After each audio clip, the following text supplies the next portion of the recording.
रुमाल लगा लेना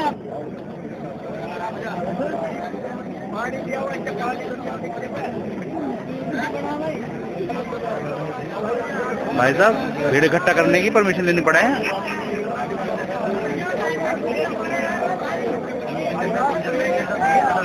सर धो लिया तो पानी चला गया वो। चलो मैं तुमसे जब भी चाह रहा था, जब भी कह रहा था 1 मिनट का समय दे दो। जा रहे भाई 5 मिनट रुक जाओ। आग बंद करके जी खड़े हो जाते तुम अभी। चलो भाई आग बचा के, थोड़ी होगा आग बचा के।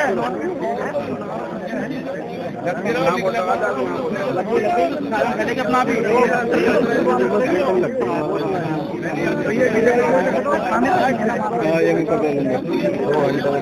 भाई पहलवान यार बिना लाइन पे तो भाई आप लगवा नहीं रहे। नहीं आप ये लोग दिल्ली से आए हैं, मंडोली से। सलमान भाई इसके मेन आदमी हैं। लाखों लोग पता नहीं कहां से ये दवाइयां लगवाने आ रहे हैं। लाखों लोगों को रिस्पॉन्स मिल रहा है इस दवाई का, और लाखों लोगों का हजूम आपके सामने है।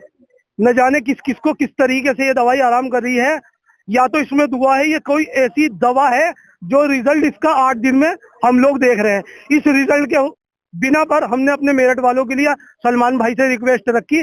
सलमान भाई के लिए आज संडे वाले दिन टाइम था, और आपके सामने सलमान भाई का ये 4 खंबा रोड, ये नर्सिंग होम हाजी शौकत 4 खंबा वाला रोड, शामनगर, मेरठ सिटी।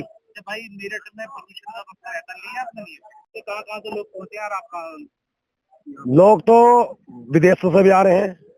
हिंदुस्तान का ऐसा कोई सा कोना नहीं जो नहीं आ रहा हो, हर जगह का आदमी आ रहा है। आराम की बात मैं तुम अपने मुंह से तारीफ नहीं कर रहा, बंदे बता देंगे अपना जो लगवाने वाले दवाई है ना, मिल जाए। हाँ जी।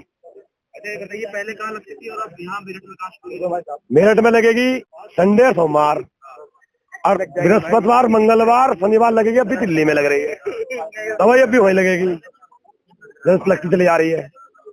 यहाँ पर मेरठ में आदमीगंज में नहीं होना का इसका कोई बेनिफिट नहीं है भाई। कहाँ जी?